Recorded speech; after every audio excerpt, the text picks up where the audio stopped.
Bandeko bonjour. Nauti kolanda programme ya ndeko DSV. Namoni a tchaki titre na internet Angolais à répondre Bangolais na situation oyo. Nalandi yango na koloba la lingala parce que na lingala makamso pour Bangolais mais ndeko DSV nalingi dernièrement au tchakinga na ligne na yo na sala intervention sur ba conflit aux les entre biso na précisaki que makambo oyo ezo salema ezali mingi makambo ya mentalité mais namoni que bato na biso tozali ko se comprendre te conscience na biso ezo sala te na landi ndeko wana alobi ayaki na Angola na ba 86 a parler sur ba loto ya peuple angolais a parler sur ba toilette zate na Angola ndeko tozonga na histoire oya classe oyo toyekolaki na bino na biso na géographie tozwi capitale oyo lekaki kitoko liboso à l'époque batango na biso ezalaki Addis Abeba capitale mibale ezalaki Luanda oyo Angola ya misatu ezalaki Pretoria ainsi de suite nayebi te Kisasa ezalaki na position nini tozonga na classe na biso na ba livre ya géographie totangaki DSV nazozala kaka clair en vert yo na moto wana soi-disant angolais moto wana za angolais te moto wana ayaki po aluka nzela ya poto na suka nango alobi bapake ya mekako bango bayaki balakisi angolais ngai na koti na Angola kala ye aye na ba 92 na soki ba 86 alobaki akotaki nga nazalaki na Angola tango wana tokende ba armée tango wana nalingi na éclairci likamoko na avandaki na Luanda na vanda mayanga na mayanga et pas nazo vanda oye ndako oye kangana na immeuble na biso ezalaki état-major général ya Angola donc chef d'état-major armée angolaise azosala kuna ndako wana ekangana na immeuble na biso bato tozovanda na nsima na biso tozalaki na résidence ya ambassadeur ya Congo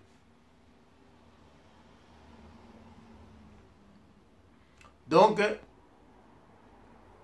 portugais asali 500 ans en Angola portugais donc congolais wana aza expliquer biso que non tango portugais avandi na Angola atongaki ne Luanda te kaka nde Kisasa ya bino batongaki et puis belge mais tango belge ezalaki na Congo bino bozoko approcher sika belge ezalaki te congolais belge apesa bino tante bo approcher pa ya zalaki nebi tusu makambo to bandela ngo mbala boni makambo mingi boza koloba c'est parce que zali soni zo sala bino je pose la question yende ko wana ayaki ko matela na Angola est-ce que na Congo ba ambassade de France ezate ya Belgique ezate ya Angleterre ezate ba pays européens ezate to ba vient na Congo za ko yate po yende ko wana oyo ya lobaki wana azwa visa na Congo asoma bien na Congo akene na poto à partir de Congo parce qu'il y a un mboka na ye. Donc tout ce qu'il a dit nous dit que lui il était pauvre au Congo. Ba parents na ye ba na mbongo te pour futa tigé. Donc si ce qui un Angolais a quitté Congo a zongi na Angola a voyagé à partir d'Angola, c'est bon, c'est ça normal parce que a zongi na mboka na ye. Na mboka na ye o ya kuta ko profiter na yango. Mais Congolais, il faut quitter le Congo pour aller en Angola, aller pour voyager. Et ça dit signe nini? Signe ya passe, ya pauvreté, ya difficulté. Et c'est qui que moto libo la biso yango. Ndeko nanga dans la claire envers bino, Congolais na Angola, ça dit deux peuples différents. Deux peuples différents. Angolais, azali nezali na ye, Congolais, azali nezali na ye. Na Angola, toke na ville moko bazobenga Nova Lisboa, donc Nouvelle Lisbonne. Donc portugais à monaki atonga ville mususu obenga Wambo, mais à l'époque obenga Nova Lisboa. Donc portugais lingaki atonga ville o eleki Lisbonne oya Portugal, mais atonga mona Wambo. Donc portugais ville wana ya zai kotonga ba toilette ngeza nango te na mandako ngeza nango te. Donc le peuple ba to ngeza kana nzela comme les Congolais l'autre Congolais venait de dire. Na ba zone Kinshasa, ba Rumbu, ba Njili, ba Kingasa kuna ba toilette nango za nakati ndako. C'est ça que lui nous explique. Donc azo makambo azo balola yango. Donc ba toilette na banjili ba kimbatseke ba matete wana ba toilette na bango ba kingasani ba masina ba toilette na bango ezaka na bandako na bango yango wana yo Congolais oyo uta ba masina soki ba kimbatsi soki wapi oye na Angola pour nous dire que non Angolais ayeba kiteke il faut na toilette basala ka mwa libulu moko boye. Donc on a eu pour makambo oyoko et continuer te que non batum sus baya oh parce que bango basola na mama na bango ba loto ya wana bato ba loto o ezana ba Congolais kuna na Congo bayaki na Angola na plage bayiko sokola après ça bazongi na ba loto ya na Congo ya wana bazongi ba loto bande kona ngai au lieu to kende ke na mafinga moko inutile ko pesa ba excuse moko inutile tolingi gouvernement angolais akanga ba frontière nyonso toke na pratique makambo oyo balingi basala ba identifier étranger nyonso azana mikanda te bazwaye bazongisa na mboka na bango biso na Angola na kala te ba loi oyo ezaki tambo ezokanga ruska ezaki il fallait moto nyonso ake na armée ezaki obligatoire même les États-Unis donc c'est obligatoire, il faut pas que dans l'armée. Sauf qu'on a un certain âge. Aussi, il 18 ans, il faut que dans l'armée. Donc, en Angola, c'est obligatoire. Ce qui fait que Angola, ils sont dans la poto, dans l'armée. Bah, on a une chance au Kima, on a un poste à Kim ici avant. Mais la majorité des Angolais, nous sommes partis. Nous étions là, dans l'armée angolaise.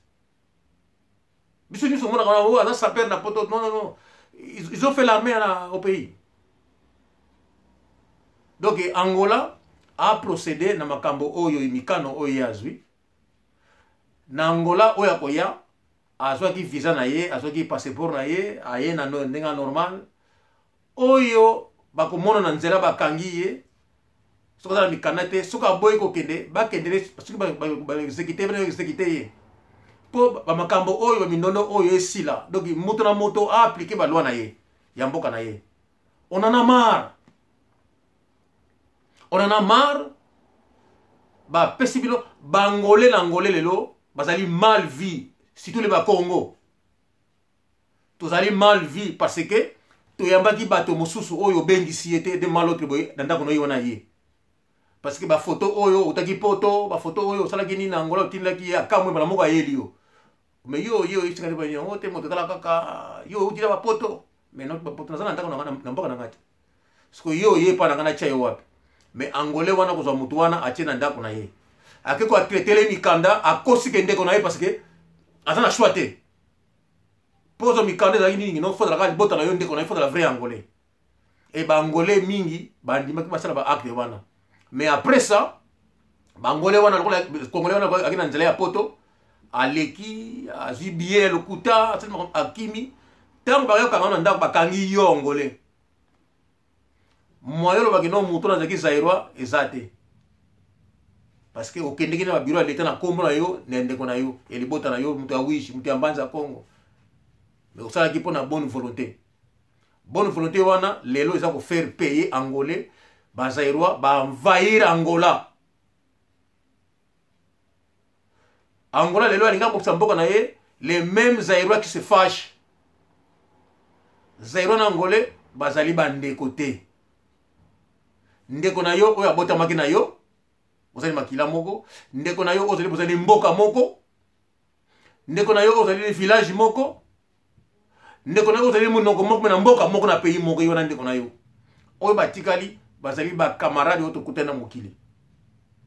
Donc les Congolais sont nos camarades et non nos frères. On n'est pas obligé ya accepter bango baya na Congo Angola. Non, on n'est pas obligé. Donc pour to kendi na mafinga te to na ko décrire ba mensonge peuple congolais l'angolais n'angola aya souté. Même ba musique na bango Angola to linge ya souté. Et ba nisiko ko pousser biso to kuma na ba to na ko boma. En tout cas franchement ngai motema na ngati ko na niveau wana. Et puis il faut peuple congolais à comprendre que Angola na minute comme na niveau moko que ba paya oyo apesi ki bango accès ba les souté ba vrai angolais ba bali ko ba poste. Moko le peuple congolais a se soulever à mon angolais au bazana Congo oyo ba sala bango logoté angolais a ko répondre et que ça là sans hésitation. Peuple angolais a ko kota na Congo pour à défendre le peuple pour te récupérer bango bazonga na Angola. Yangona mukolo bakomona ke no kinde ko izalaka te. Parce que Rwandais ou les Congolais, vous ne faites absolument rien. Vous ne non finga bango, ils sont pauvres chez eux. Mais quand les Angolais alingi, après qu'on appliquer la loi, vous venez avec des histoires non vraies, des histoires fondées et vous insultez. Vous avez enseigné les Angolais, on a fait ça pour les Angolais. Mais c'est quoi Angolais à Kima Angolate à Kenanzala na Congo? Nous n'avons pas fait ça. Bino bozo quitté pour Manzala. Bino bozo ya pour na ticket à poto. Bino bozo ya soki pour na komni na Angola. En Angola, ndundu obongo na ndundu akoma mundele ko 6 millions. Nous devons accepter ça. Bon ça la mikanda ya mais peuple angolais peut l'air moko nazo comprendre te. Bande ko nanga iko et comment ça nga passe air moko parce que na 92 gouvernement angolais abomaki peuple angolais. Na 92 gouvernement au pouvoir parce que c'était des étrangers, ils ont préféré tuer les Angolais ba Congo, les Angolais du Sud. Pourquoi balinga bango suko voter gouvernement ils ont pouvoir te. Mais aujourd'hui, parce qu'ils ont tué les gens de l'UNITA qui sont du Sud. Ils ont tué les Bakongo qui sont du Nord. Mais les Congolais, ils ont Angola, ils ont troublé, des volets. Mais qu'est-ce que le gouvernement attend d'agir? Je me pose des questions, moi. Moi, j'en ai marre. Hein? Comment on a dit vraiment, Luanda, Oyo Portugais, Atikaki, des fois, Shock Star et Yaki Angola. Bah, ils ont même oublié que pendant le concert, bah, ben, ils ont biso. Vieux, attendi Jeep, attendi ceux qui n'y attendi qui ne me souviens pas. Et quand on va misser à Shock Star sont venus chez nous, bah, Golia. Parce que dans tel bazalaki, era Golia, bango ba bimaka, beta matolo, era Golia, donc, bah, il va quitter qu'il faut Golia à midi, il faut petit déjeuner 10 heures, donc il ne savait pas ça. Congolais, on est civilisé, aïbagi à moté. Donc, ça, c'est court, dans le Nabiso, on a reparlé s'il vient à sauter. Via Tindaki, avec Ozoa Bango. Donc, les Shock Stars, Shock Stars, il y a Ben Yamabo, bah, des Fawo, bah, Carlitou, bah, des Baba, tous ces mondes-là, bah, Janana, tous ces mondes-là. Bah, il y a un Ndak, on a biso, pour Baya Golia. Donc, il bloque Golia, il y a l'ambeli, bah, on va Benzi, bah, on va Golia Nanda. Tant que côté Nandako, des Fawo est vivant, hein. Des Fawo côté Nandako, on dit quoi? Ah! Mais Nandako, na Congo, ezate.